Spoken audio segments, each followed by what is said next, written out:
Should a Home Secretary ever publicly accuse the police of political bias? Well, Suella Braverman has done just that. And so far, the Prime Minister is resisting calls to sack her. Tonight, Question Time is in Llandudno, the seaside town said to be the inspiration for Alice in Wonderland.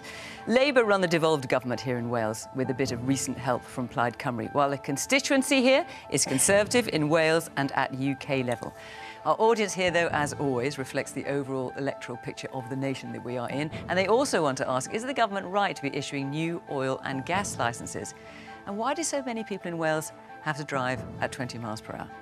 Welcome to Question Time.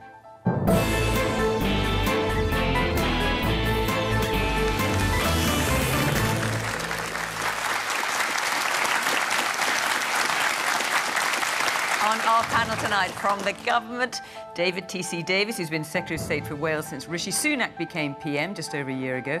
In a previous life, the MP for Monmouth was a special constable and a keen amateur boxer. Another with an interesting past is Sir Chris Bryant. After time as an Anglican priest and then a stint at the BBC, he completed a novel hat-trick with election to Parliament for Rhondda in 2001. Now he's Labour's Shadow Minister for the Creative Industries and Digital.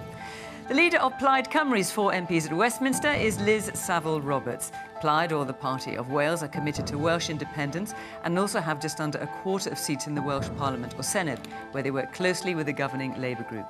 As a professional soprano, Camilla Kerslake has sung to capacity crowds at the Millennium Stadium, Wembley and Old Trafford, so an audience in North Wales tonight should be no problem. She was the first signing on Gary Barlow's record label and now combines her music with her social mobility charity, the Kerslake-Robshaw Foundation.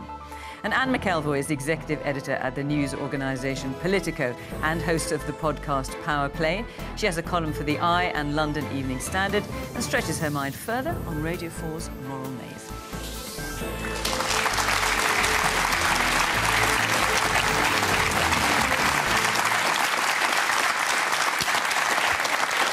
Good evening, welcome to our panellists, welcome to our audience here in Llandudno. Lovely to see you, and of course, welcome to you at home.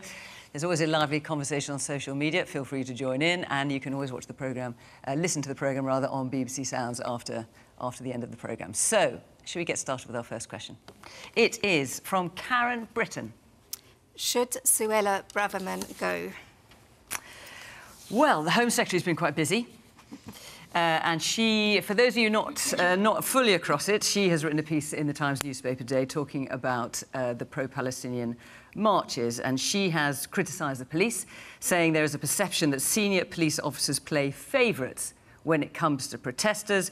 Right-wing and nationalist protesters who engage in aggression are rightly met with a stern response, yet pro-Palestinian mobs, in her words, displaying almost identical behaviour, are largely ignored, even when breaking the law.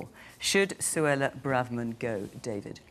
Well, certainly not. I've got confidence in all of my Cabinet colleagues. But can I say, I've read the article, and I didn't read it the way everyone else seems to have done. We know that there have been issues with policing because the police have recognised that themselves. We know that during the COVID lockdown period, the Black Lives Matter protests were treated fairly leniently, but women's rights protesters who protested quite reasonably about the fact that a woman had been raped and murdered by a serving police officer were treated, frankly, in an unacceptable fashion. And the police apologised for that. So police don't always get it right. I've been a police officer. It's very difficult to get it right. The police need to acknowledge that it's hard to do it and they can't always get it right. And what the police have not done is said that they are guilty of political bias, which is what the Home Secretary is accusing them of. What I think Suella is saying is that Jewish people at the moment are feeling unsafe on the streets. It's the 85th anniversary of Kristallnacht today, and Jewish people have told me, a student has told me, that she is concerned to go out with the Star of David on. That is absolutely appalling. And I think what Suella wants, what I and all the rest of the Cabinet want, and to be fair, across the political board, is to live in a society where Jewish people feel as safe to walk the streets as anyone else. I mean, only yesterday, Andrew R.T. Davis was advised by security that because of protests, pro-Palestinian protesters outside the Senedd, he was advised not to walk in certain areas. What is the world coming to when elected representatives like that are told they can't walk in certain places? And what I would appeal to the Palestinian protest march organisers to do is to look at some of the extremist statements that are being made by people, anti-Jewish, anti-Semitic statements, and distance themselves from those statements and from those extremists. So can I ask you, do you agree with Suella Braverman, your friend, as you say, that the police are guilty of political bias when it comes to protests? The police have accepted that there have been occasions in the past where they haven't always got it right. I know you've made that point already. I'm asking a different one. Well, do you agree that getting it wrong is motivated by political bias, which is what the Home Secretary is claiming? I think it's more complicated than that. I think it's very, very difficult to get it right in all instances, and I welcome the fact that the police have acknowledged that in the past. So you don't quite agree with her, then? Well, I'm putting it in my way, and other people can put it their way, but the real issue here is that Jewish people are finding it unsafe to walk around the streets. So I think we should be thinking about that rather than worrying about the exact wording used by the Home Secretary, who, like every member of this government... OK, we might not be worrying about it if she hadn't put a piece in the Times about it, in fairness. Chris?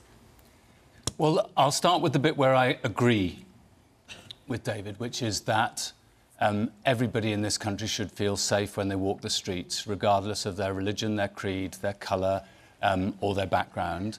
And I do worry, of course, that at this time there are Jewish people in the country, kids who feel they're unable to go to school with the Star of David showing on their school uniform. That is a very worrying place to be in. But I say this, it is absolutely right that there's no place for hate on our streets, but there's no place for hate in the Home Office either. And I think that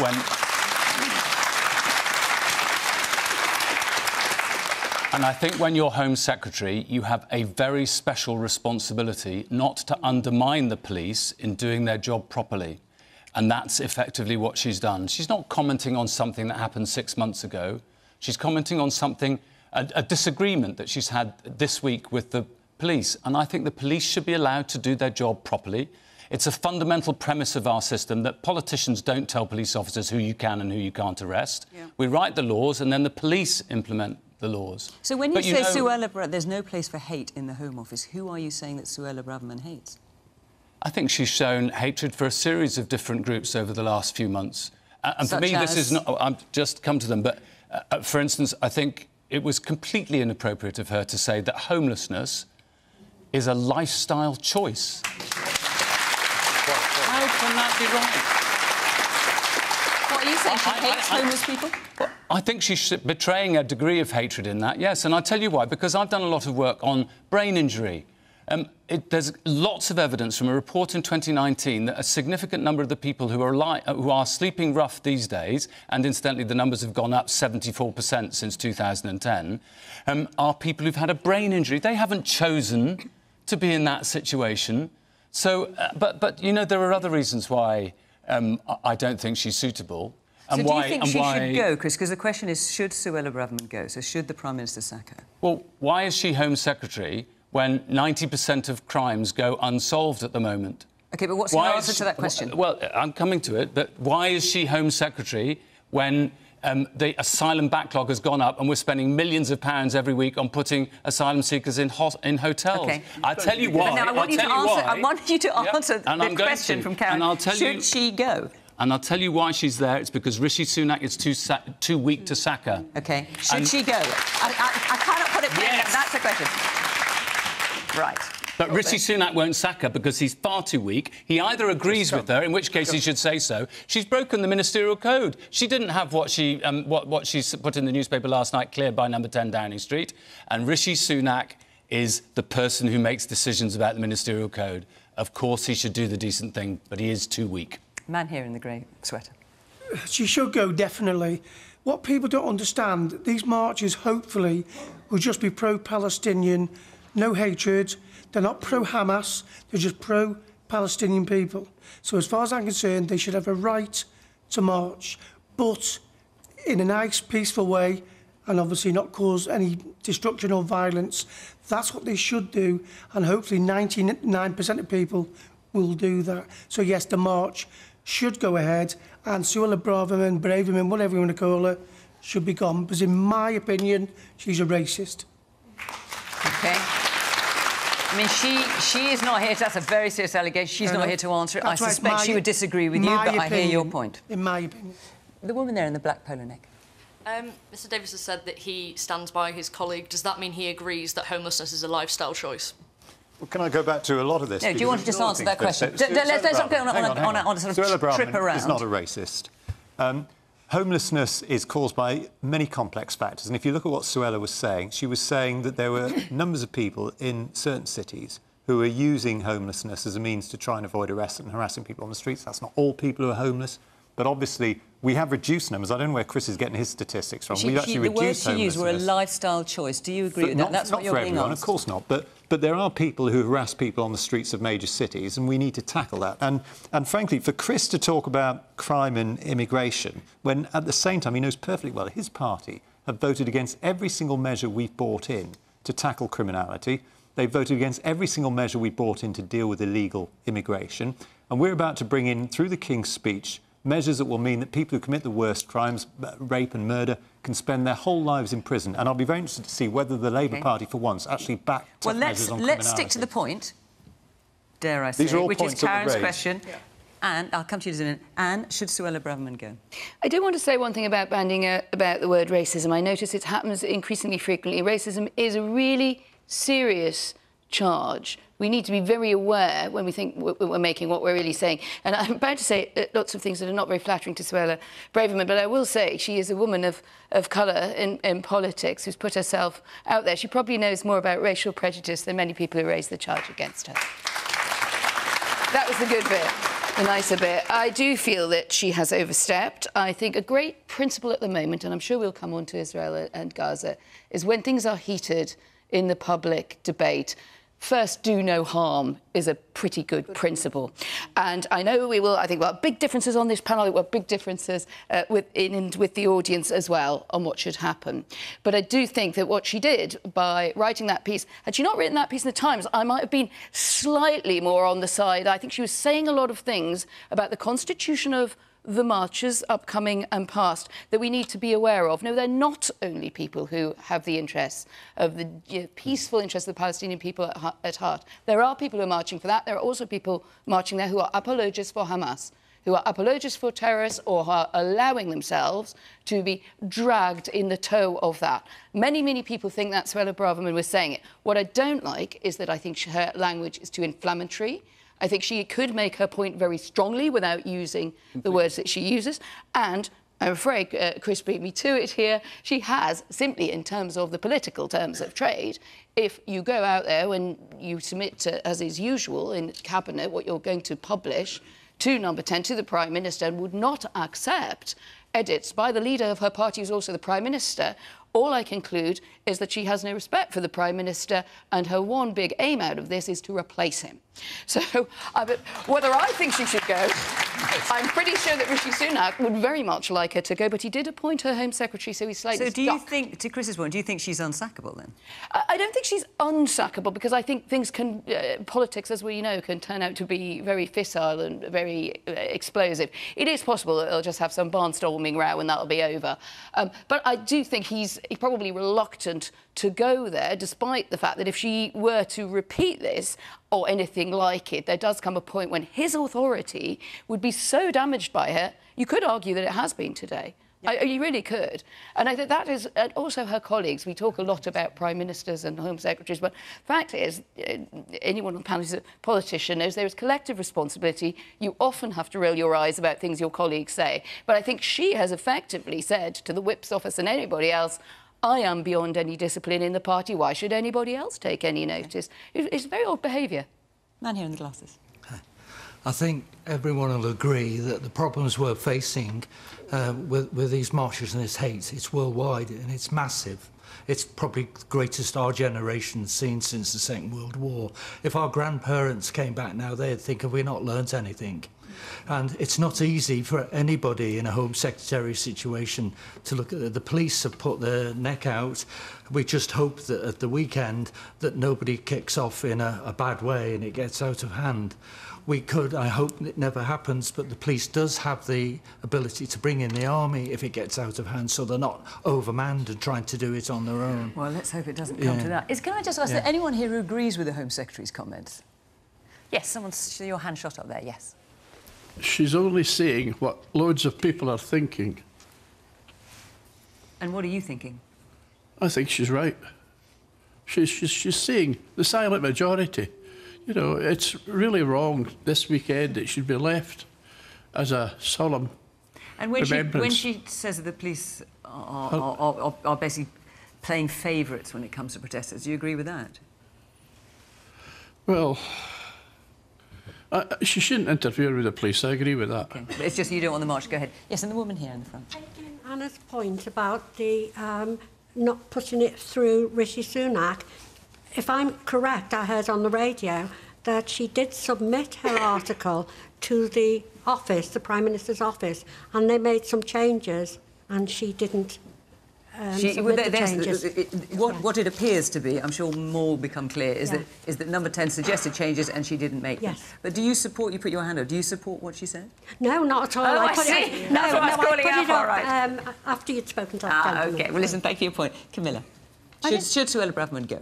She's just not particularly efficacious. I mean, rape convictions are at a record low. She seems to run around saying that she's going to do all these things, and then she doesn't do them. I mean, the Rwanda policy, for example, is just fiscally incredibly irresponsible. Financially, aren't the Tories meant to be the party of, you know, economic responsibility? That's just not what I'm seeing as a non-politician. So, yeah. Do you think she should go? I do. It's very important that we say rape convictions are up, and if people are victims of serious sexual assaults, they should go straight to the police and they should feel very confident. Small amount. But they are going up. They've gone up from an incredibly low base up a tiny bit more. Yeah, let's be clear.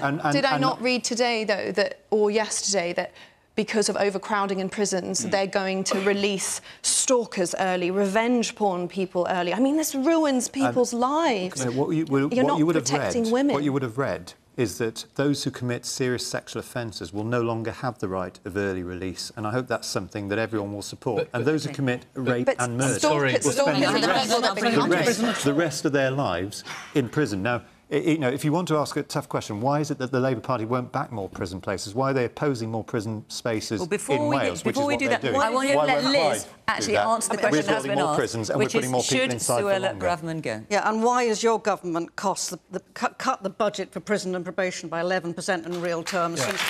We've been building more prisons. You're against prisons. Right. You're against prisons. We can come back to the question. Karen's question. Yep.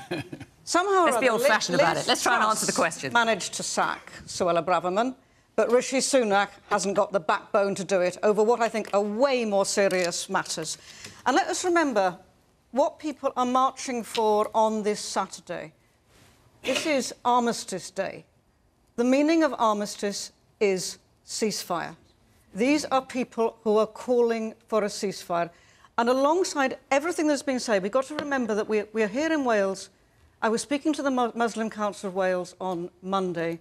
There are families in Wales who have lost multiple family members in Palestine, including children and grandchildren. And we need to remember that. These people are grieving, and they are seeking justice, and they are calling for a ceasefire, as is almost every other country in the world. And at this time, we have this division that is being sown by the Home Secretary. And that is driving anti-Semitism, which we all abhor. And alongside that, it is driving Islamophobia. Now, the one standout meeting that I had this week was with a man called Magon Inon. Again, on Tuesday, it was a month to him losing both of his parents when their house was bombed in a village near the wall. They lived in Israel by the wall near Gaza. That man was calling for, he was saying to us as politicians, seek the moderate voices. Do not allow division to take hold. And I am appalled that we have a Home Secretary who is promoting division for her own political career interests, and yes, she must go. And the point that the Home Secretary made, which was echoed by David here, that she said during COVID, why was it that lockdown objectors were given no quarter by public order police, yet Black Lives Matter demonstrators were enabled, allowed to break rules? Do you think she has in any way got a point there? That there were different approaches to those two marches? No, I think the police are doing what their job is. The phrase for the police, which everybody in this room who lives in North Wales will be familiar for, the Welsh word for police is heddlu. The primary role of the police is the keeping of peace in our society. That will be meaning dealing with criminals, and it means balancing the needs of what will actually keep peace in future. And I think possibly that principle is something the Home Secretary could learn from. Man at the back there. I tend to agree a little with the chap on my left here, but I wouldn't go as far as to say I agree with her, what she's accused the Met Police of. However, there is an element of truth in there. In fact, the Black Lives Matter is a better example than the one in my head. I was actually thinking of the many demonstrations committed by hundreds in West London in recent weeks. Hundreds of people driving about in cars, flares, flags out of windows, Palestinian flags, to the disquiet of the local population. They don't seem to be present there, the police. In terms of whether she should go or not, I think she should go, but not for that, but for interfering in the operational mandate of the Met Police. That's the point. So you say that. Can I come back? Surely that's the point, because policing in this country has always been by consent. And, of course, a fundamental principle of the British criminal justice system is that everybody is equal under the law. There is nobody who's above the law. The Home Secretary has a very specific set of responsibilities. The moment they step over the line and they start commanding police officers to do something, we're in a dangerous state. And that's where I think she's broken the rule here. She's made it far more difficult for the police anywhere in this country to do the job properly on Saturday and Sunday, because people are going to start shouting about her. And that's what's really distressing in all of this. She's out of control. She's completely out of control. The Prime Minister has no control over her. It might be fair for me to just come back myself on this point. Because the gentleman made a very good point about the fact that before Israel had even responded to the outrageous terrorist attack by Hamas, there were people out on the streets in London apparently celebrating the worst attack on Jewish people since the end of the Second World War. There didn't seem to be much policing there, but at the end of the day, the Home Secretary wants what all of us want, which is a calm day on Armistice Day. She does not want to see the sorts of signs the sorts of scenes that we saw in parts of London, and we're getting there because the organisers of the march have now said that they will not march anywhere near the cenotaph. Well, they said that some time ago. They haven't suddenly. They said they will go off at a different time, and I would like to think that because of the discussions that are taking place, what we will see will be more reasonable. I hope the organisers will go a little bit further. I honestly don't. I honestly wish that that's what was going. The anti-Semitic chanting that we've seen on previous marches. But David, I honestly wish that what is going through Suella Braverman's mind is those concerns. I actually think the only thing that is going through her mind when she does a series of these things. Earlier on in the year, she said some horrible things about LGBT people pretending to be gay just to get asylum in this country without any evidence whatsoever. I think all that is going through her mind is how can she become the next leader of the Tory party.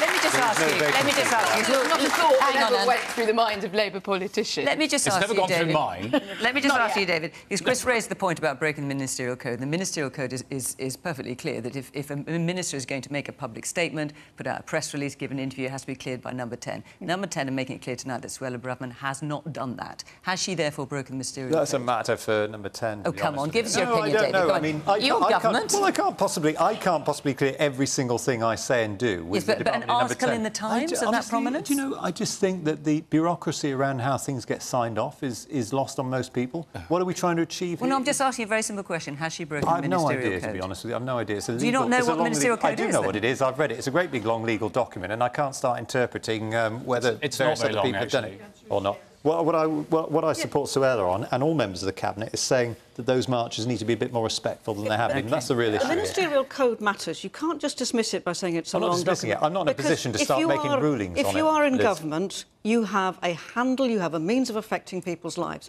And if people do not abide by a Ministerial Code, and if we, in all honesty, we know that the buck stops with the Prime Minister, who is usually, the same thing was with Boris Johnson, is too afraid to actually implement it. The Ministerial Code matters. Because otherwise, it's chaotic, isn't it? Which particular paragraph of the Ministerial Code is it? You don't know. Well, I assume you must have some working knowledge of it. I have never been a minister. David, I assume you must have some working knowledge of it, Chris, or else you wouldn't be able to abide by it, or you'd be completely at sea. So that would be an interesting place to be as a government. I have to say, as a member of the public, it's quite scary that, you know, who watches the watchers? Yeah. If people aren't listening to the Ministerial Code, like, who's protecting us? Like, what, can they just do whatever they want? No. But the argument is whether or not every single thing that you ever say or write has to be signed off, or whether it can be put. Yeah, but it's a rather boring argument. I don't know why we're discussing it when all that's going on in the Middle East. You're not doing and we've got politics any protests and all the rest of it, and you're talking about interpreting a Ministerial Code on TV. You can't accidentally write a piece in a prominent and it British... falls on the Times. Okay. Probably like a lot of columnists, I write too much, you know, and occasionally I write one like I think, oh, did I really write that? But I do think she probably did need to write it, whether or not it was or wasn't within the ministerial code. I think she should be defended either because you think what she said was defensible, and I thought the gentleman actually had something of a point. Like a lot of awkward populists, we have difficulty with a lot of us, but they're often sort of saying something that they think that the police or that some institutions have taken sometimes the path of least resistance in being softer on some protests and some social movements than on others. I think that's a very legitimate debate, but I don't think she engaged it by accident. All right, I'm going to move on. But before I do, I just want to tell you that Question Time is in Bridgewater in Somerset next week. On the panel, we will have, amongst others, one Jacob Rees-Mogg. He is going to be coming along. And in... what was that response there? And in a fortnight's time, we are in Stevenage in Hertfordshire. So if you'd like to come along to either programme, Bridgewater or Stevenage, just go to the Question Time website. Here's the address and follow the instructions there. And we would very much like to see you. Right, let's move on. Let's take another question from Paul Cox. With annual licences being confirmed for oil and gas in the North Sea, how is this compatible with reaching net zero? Right, so this was in the King's speech this week, confirmed in the King's speech. Chris, kick us off. Well, it patently isn't. And in fact, it won't, as we know from the Energy Secretary, Claire Coutinho, it won't cut bills for anybody in this country. It won't do anybody any favours in this country. One of the problems is that the oil that might be extracted under this is now very heavy oil, so it can't even be refined in this country. It won't bring financial benefit to this country, and we shouldn't be proceeding with it. And if there were a Labour government, we wouldn't. So why do you not... I mean, you know that you could stop it in its tracks. Given that Labour is very far ahead in the polls, it may become the next government. If Keir Starmer was to say, we will not honour those licences, the companies probably wouldn't bid for them. You could stop this, but you're choosing not to. I'm not sure that that's right. We're saying that we're not going to do it. We're not going to issue licences. But licences that have already been granted, you're not going to well, presumably they're going to be licensed this year and they'll have run out by the time, because they're only for a year in each case, aren't they? So I can't see that that's the issue. The big issue is, how do we make sure that we are energy secure in this country? How do we get to net zero? How do we make sure that British energy is created in Britain and actually by British companies, so that the benefit comes to the UK rather than go off to Sweden or France or whatever? It seems bizarre to me that so much of the green energy that is being developed in this country at the moment is being done by companies from other countries. That's why we're suggesting we should create a great British energy company. Which would be British money developing lots of green energy in this country, good, secure jobs for the future, and the money coming back into the UK. It seems to me that that's a win-win-win. That's the better solution. I'm asking about Labour's position, because obviously once a licence has been granted, even if it's on a yearly basis, once the drilling starts, it's started. That's something that Labour could start. It's only for, as I understand it, yes, but we once haven't seen the legislation. They start drilling. I'm just saying you could stop. No, because the licence is only for a year and it's only exploratory. So I don't think the problem exists as you see it, Fiona. OK, well, let's agree to disagree about that. Liz? The reality is that we need to look coldly at how do we actually produce the amount of electricity that we will need in future, the mix that we will need for that. The mix will be renewable, will be nuclear, and then we've got to make sure that the jobs that go with this are actually in our local communities. Now, for my own party, we've been working, you mentioned earlier that we've been working alongside in a cooperation agreement with Labour, that we're working to bring in an Cymru, an energy company that would engage with community supplies of renewable energy. And we would also be very interested in devolving the Crown estate, because that then would allow us to start controlling the way that we develop offshore wind, which has massive potential, and as is, of course, devolved in... The Crown Estate is devolved in Scotland, and you could start looking at supply lines and production, rather than, as mentioned, companies from abroad profiting from this.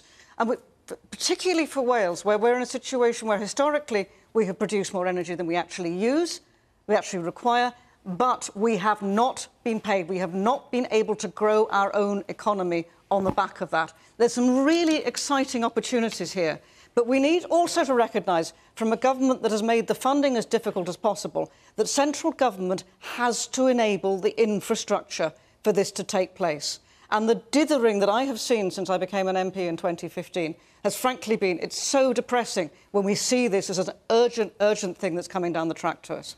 OK. And there in the middle in the grey sweater. Hiya. As a healthcare professional, the government's response to climate change terrifies me.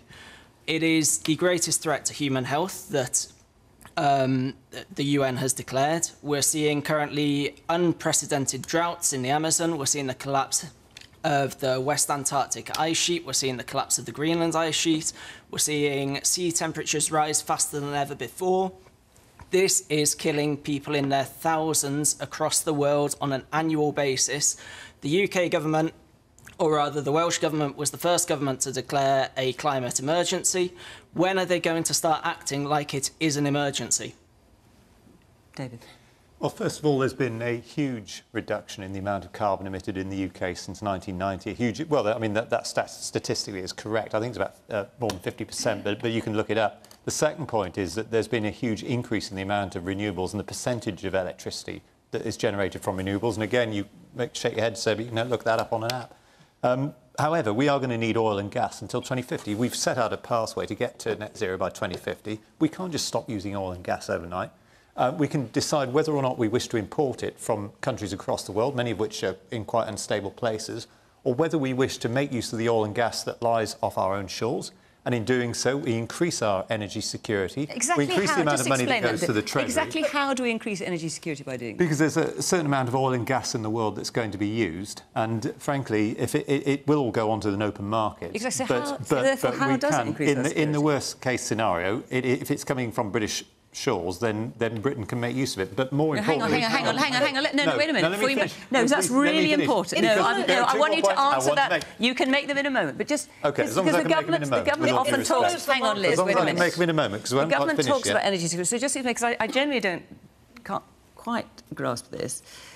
If the oil or gas is drilled and a private company then decides it's going to sell it on the open market to whoever it wants to sell it to, how does that help Britain's energy security? We will surely be in line along with everyone else buying it. Or well, am I we will, something? but I think you'll find that if we had to, we could make sure that it came into the United Kingdom. For a start, it would have to go via the United Kingdom to get out. So how? What, you wouldn't hang on. No, wait. You can make them, but this is important. So you would force the company, the private company, in order to sell it to us at a time of...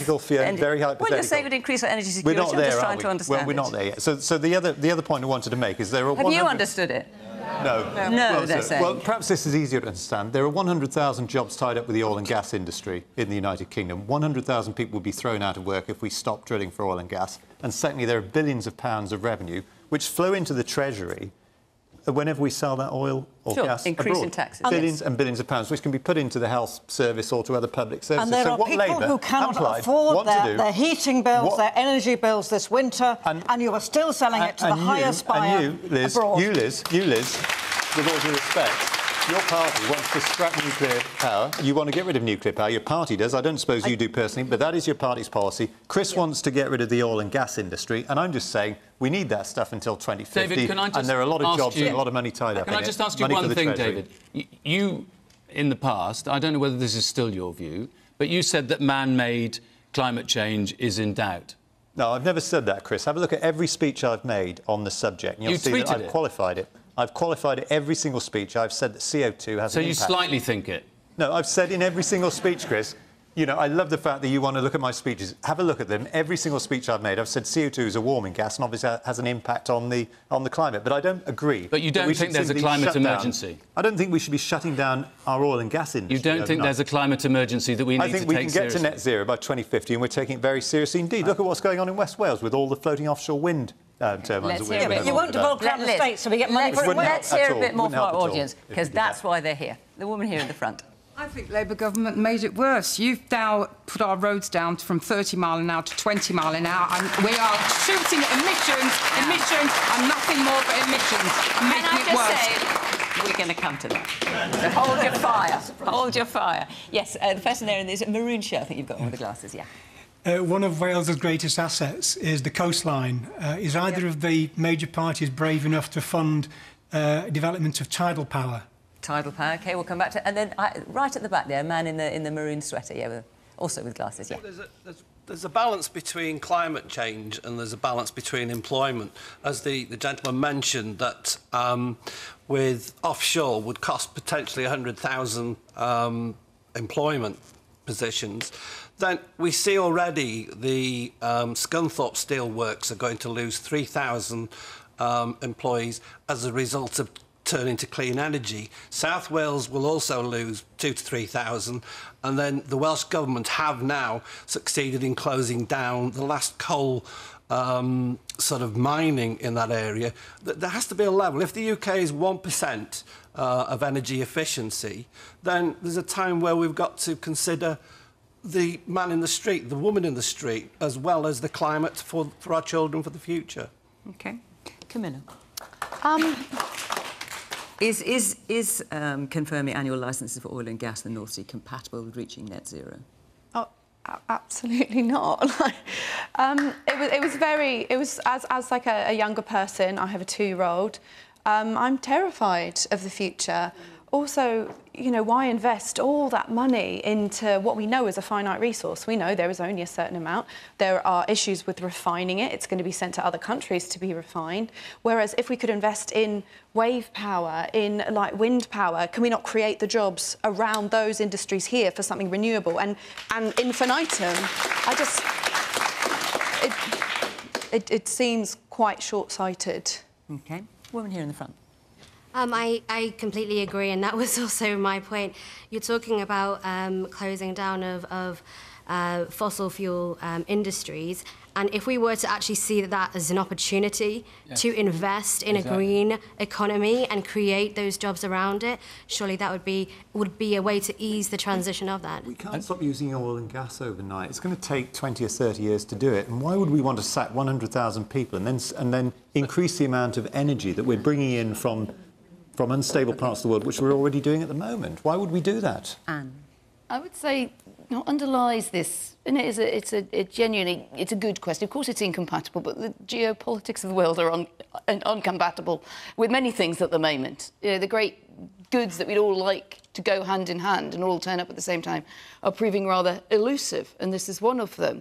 So, to an extent, I understand why this decision has been made, and I know, Fiona, you were testing whether it was not going to be available automatically to UK consumers, but the fact is you will be a player in oil and gas for a few more years, which you wouldn't have been if you hadn't done it. And I think, there's a bit of a common sense point there. Either you decide that you, on no circumstance would you ever do it because it's incompatible with net zero, and you would like to invest wholly in renewables. I thought tidal power was a very good point that the gentleman raised.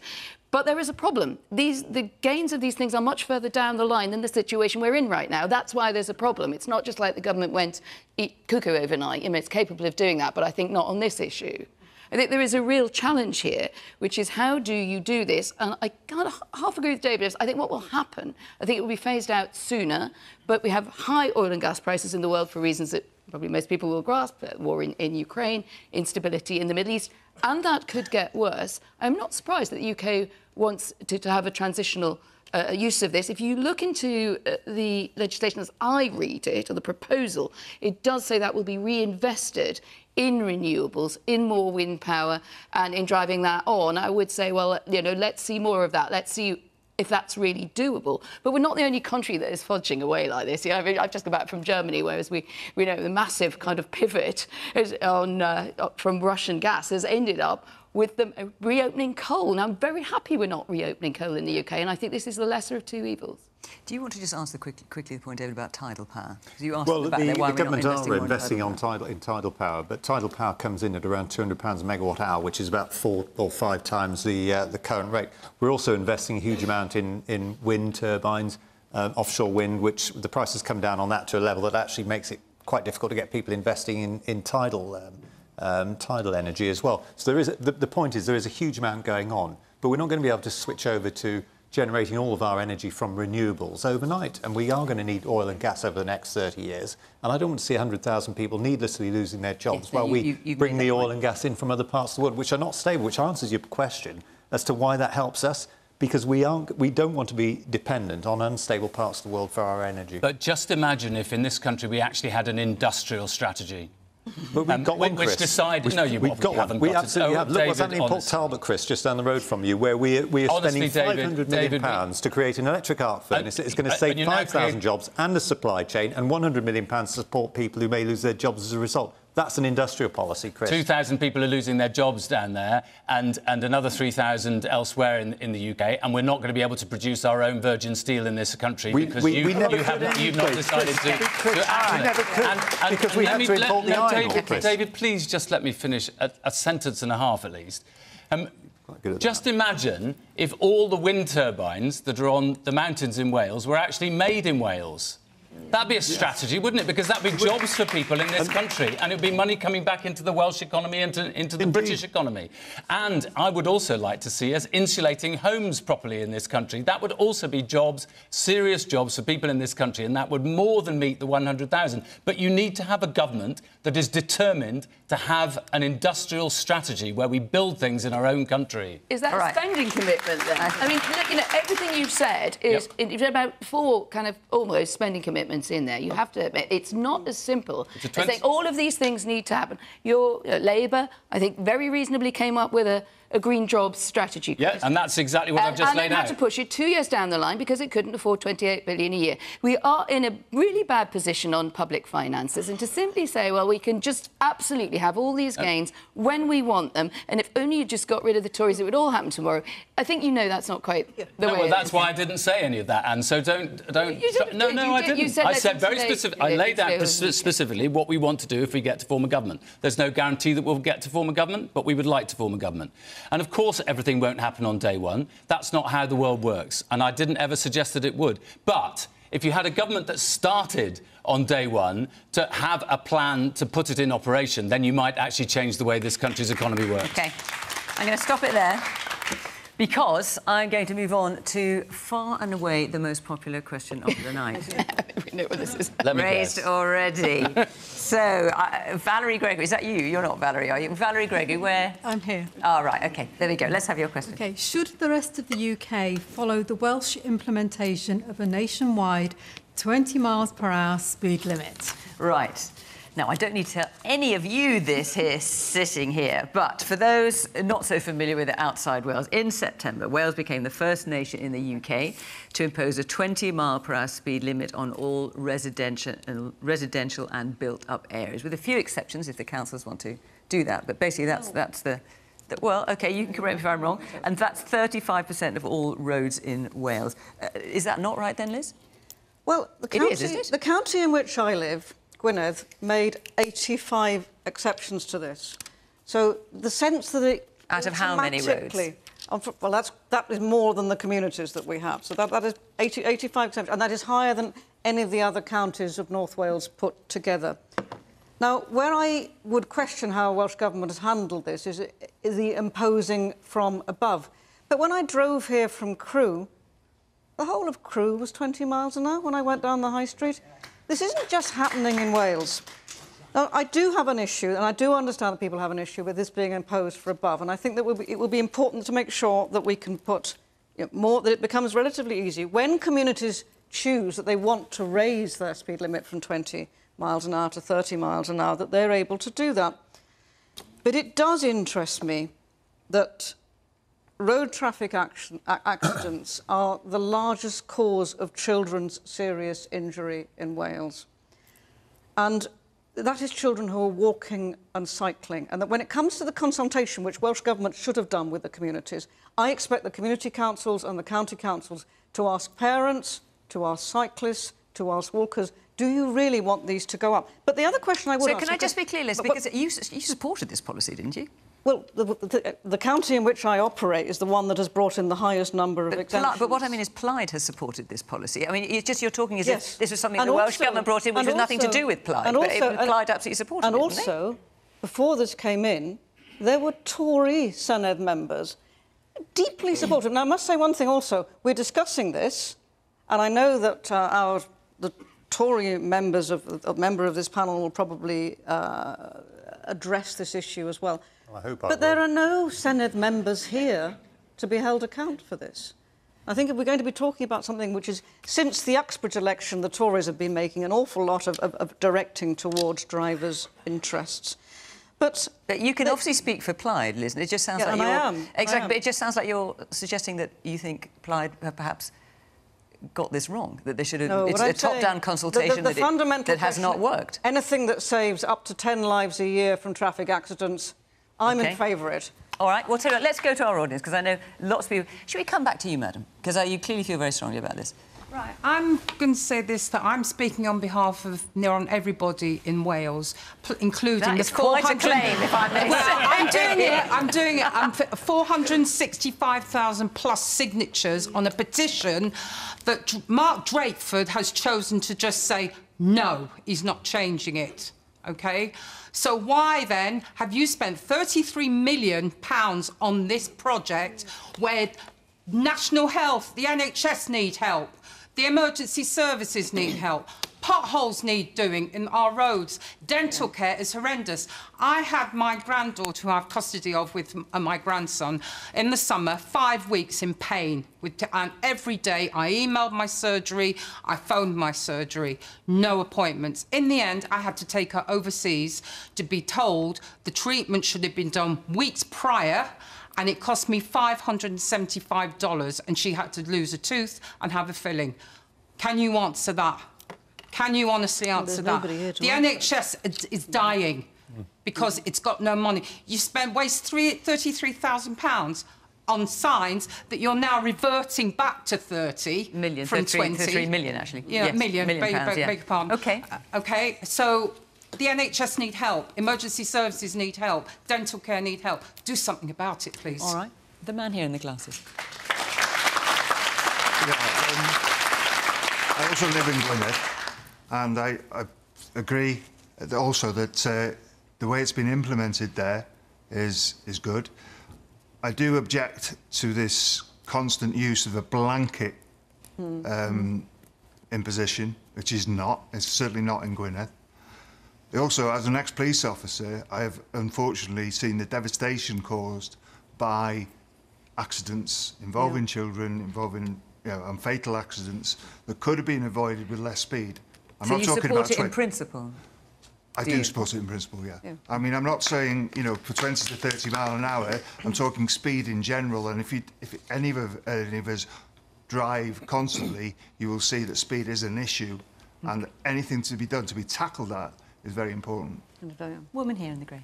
I'm not necessarily opposed to it, but I feel like with the amount of money that was spent, especially I live on Anglesey, they've cancelled a third crossing. They haven't finished fixing the Menai Bridge. That's now a one road situation at the moment. The amount of money that's been spent on this, if you're going to do it properly. Fix the roads, put in more public transport. The village that I live in has one bus go through a day, So there's a lot more that could have been done. If you're going to do this, I just think they should have done it properly and as a bigger job, Let's be clear, every sensible person will support 20-mile-an-hour speed limits outside schools, hospitals, or where there are vulnerable people walking. It is the way this has been done. It is a blanket limit because it's been brought in on all roads where there's currently a 30-mile zone. Unless councils want to jump through a load of hoops, we can. Hang on, lots of people who live here are disagreeing with you. But basically, the Welsh Government themselves were bragging about the fact they were bringing this in. The second point is, it has cost £30 million to do that, just at a time when the Welsh Labour government are the only government in the United Kingdom who are cutting NHS budgets, and they've just ordered a cut of £65 million. Now, one of that lady's absolutely right. I had to phone an ambulance the other day for my father-in-law, 999, at 11 o'clock in the morning. It turned up at, 11 o'clock in the morning, and it turned up 15 hours later at 4 in the morning, and then he spent 6 hours on the back of an ambulance waiting for a bed to come available. That's Labour-run National Health Service. I mean, the Welsh Government, as you well know, David, is claiming that this policy will save them 20%. They're getting 20% more money. They're getting 20% more money per head than patients in England. Hang on. David, let me just interrupt for a second. Just for a bit of balance here, the Welsh Government is saying that it hopes it will save money because in terms of fewer casualties, fewer fatalities and the stress that that puts on the NHS? Well, we'll see, but they've certainly got money to spend when they want it. And top of their list of things to spend money on is not the NHS, it's £100 million for dozens of extra politicians. And I hope you're going to ask Chris, would you rather see more nurses, doctors and paramedics or more Senate members? Because I'd rather see the money going on the National Health Service and not on members of the Senate. What I'm going to ask Chris is the actual question. So, should the rest of the UK follow the Welsh implementation of a nationwide 20 miles per hour speed limit? Now, obviously, the Welsh government is Labour, has been Labour for a long time now, obviously supported by Plaid Cymru. Is this something that Labour would like to see? Do you support it? Lots of places in England are already have 20 mile an hour, and Scotland and Northern Ireland, large parts of Belfast, for instance, and Edinburgh and lots of other places, and large chunks of London, for instance, have 20 miles.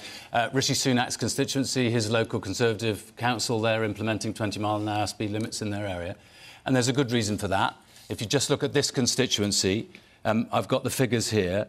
In the last 10 years, there have been 1,672 casualties in road traffic accidents in this constituency. Last year, there were 92. 25 of them were serious, and 3 of them were fatal. And in fact, the speed limit on the road just outside here, getting into here, was changed from 40 miles an hour to 30 miles an hour after a long campaign by people because there have been several fatalities on the road. So would you welcome this policy across England, then, for example? No, so I believe in devolution, and I think where we've got it a bit wrong and where I think there must be a review of the way it's been implemented is that some of the bits are just bonkers. It's not blanket, by the way, and David, I really wish you would stop that line, because 60% of the roads in Wales are 40 miles an hour or faster, exactly the same as they were before the... Unless the council jumped through hoops. It's exactly the same as it was before the rule was changed. But there are some areas where it's just a bit, frankly, bonkers. You go from 20 to 30 back to 20. And I think that the guidance... Lee Waters, the Minister, has already said that the guidance is going to be reviewed. I think it should be, so that local authorities can make better, more sensible, common-sense decisions on the particular roads in their areas. David's right. Everybody believes that outside a school and a hospital and a clinic and a chemist and in some residential areas it should be 20 miles an hour. But, I'm the MP for the Rhondda. The thing is, that's nearly every road in the Rhondda. And so for people trying, buses and for people trying to get to their clients as care workers and so on, it's really difficult. Can I just answer the thing that David threw very quickly, because I've got to bring the rest of the panel. About politicians, about more politicians. It's a bit rich of David to do this, because he's voted in his time as an MP for 35 additional politicians as police and crime commissioners and 13 extra mayors, all in England. And Boris Johnson gave us 105 extra members of the House of Lords. Not hearing an answer to the question, Chris. So I am answering the politician. I want to take up that... Hang on. No, wait. No, tell you what. Let's not talk about that, because that's not the question. Call me old-fashioned. The question is about the 20-mile-hour speed limit, and that is what we're sticking to. The woman there in the green dress. I'd just like to say what an expensive gamble you've taken with you say you're going to take back some of the signs you've put up already. So we'll change 20 miles per hour back to 30. Going to cost more money. Why would you do that?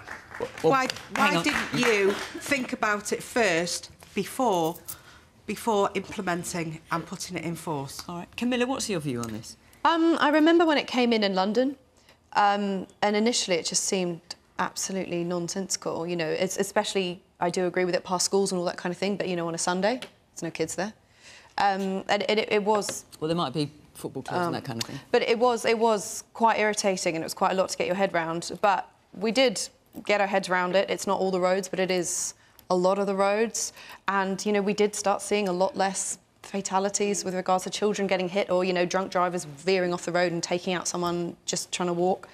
I would like to see if the Welsh Government keeps its promise, that they're going to keep reviewing it and listening to the feedback given by people. We'll see. I think if that comes into play, I think there definitely needs to be just common sense with it, have it where it's needed, don't have it where it's not needed. I mean, it's incredibly irritating when you're on an empty road and you have to remain going 20. We're all busy, we've all got stuff to do. But at the same time, if it is outside places where there are vulnerable people, then I do agree with it, if it's done sensibly. Sensibly, all right. Anne. Thank you. I really rather agree with that. I think when 20 miles an hour came in, a lot of people thought, yeah, we were all sort of, if you're of a certain age, it was kind of brought up as if, you know, there's a God-given 30 miles an hour, wasn't it? I thought the signs sort of came down and sort of were planted there by the Almighty. And I do think it was, on the whole, beneficial to slow down to 20 miles an hour in built-up areas. So do you think the rest of the UK should do it? That's the question. No, absolutely not. And I'm going to tell you why. Because I think what will happen is it's much better if these things... And one reason I'm happy to see this kind of experimentation, and devolution is the right word that Chris used here. We do need to try things. We need to try different things in different parts of the UK. And if people don't like them, we'll find out. I think that there was a question in Wales, and as I say, I came up on the train today. You might be able to tell by... but I'm not from just round the corner. So I don't know really how I'd feel in practice if I was in a community here. I'd have to look at how it worked. But I do think if you're seeing a lot of pushback, is it the case that one way or other this will be looked at and adjusted? Or is it a bit the case that there's a slight kind of ideological zeal behind it, in which case it really isn't open to question? The important thing, I think, in communities where we do this kind of policy experimentation, which I think is on the whole quite a good thing, is what is your mechanism for listening to the people who don't agree with you? And how open are you to that? So that would be the only question that I might pose to those who have a very strong view on this. OK. The man there in the blue jacket, yes. I think there are a few points here. First of all, devolution isn't the devolution of decision-making by the electorate that the powers are devolved to. You still need to consult. And Labour, frankly, they've not consulted. The Senate has not consulted and listened. Second of all, I'm in complete agreement in built-up and residential areas for 20 miles an hour. If you go onto the A55 at 70 miles an hour and go towards Chester, there's a slip road at Llandudno that goes from 70 to 20 miles an hour. Used to be 30, it's now 20. How is that a common sense implementation of a policy? All right. The woman there in the glasses. How have rural communities, it's very different to having 20 miles an hour. Nobody in this room is arguing about hospitals, built-up areas where there's lots of population. But we're living in very rural places here, and the bus services have been affected, they've been reduced. Some people are having to change their whole way of going into work and times into work because they're not as few. Whoever said it would just add 1 minute or 5 minutes to a journey, frankly, has never driven in rural North Wales. So how long is it adding to your journeys, for example? Well, it added another 10, 15 minutes to my journey just coming here tonight. So it would take 20 minutes normally. It took me 35 minutes, and that was in an evening. But I know that people are just... And delivery drivers and businesses are now not able to do as many deliveries and collections. So that's having an economic impact on some people. OK. A man there in the grey T-shirt. Thank you. Yeah, I echo what Chris has said, the local road being reduced from 40 to 30. It's a valid point. I'm a firefighter, and obviously we have to respond to those incidents. So I'm quite conflicted on this. Whilst I think it does improve safety in built-up areas, you know, our fire service is facing massive increase in response times due to cuts.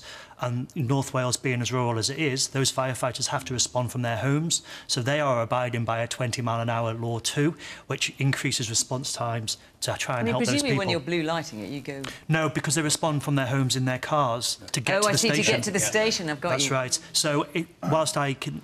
for me, I don't mind driving a little bit slower, but also at the same time, how many lives will that cost? Especially when response times are increasing massively due to the downgrade in our service by the Labour government. So what would you like to see happen? Would you like to see this blanket ban lifted, or do you just want to see it tinkered with? I think Liz hit the nail on the head. There should have been some form of consultation on this. Right, OK. We can talk about this... further. I think, sorry, just one thing. I think there should be a full review. We should review... after... But you guys actually voted for this, and not only that, but you've also voted to stop any new roads being built in Wales as well, so we're not even going to be able to find the sidebar. Our hour is up, I'm afraid. So, Chris, I'm going to stop you talking because we are out. I'm so sorry, but we are actually over time now, so I'm going to have to stop you. Forgive me. And also to all of you, because there were so many hands up about that, but we got it in. So thank you very much indeed. That's it. Tonight from Llandudno. We got through our questions, and by and large we stuck to the questions as well, just about. If you can't stay up late and watch us after 10 o'clock news, don't forget we're on iPlayer at 8 o'clock every week. And thank you very much, can I say, to Caroline David, Helen Walker and Richard Veselowski, who gave us these lovely pictures of glorious Llandudno. From all of us here, until next week, Bye-bye.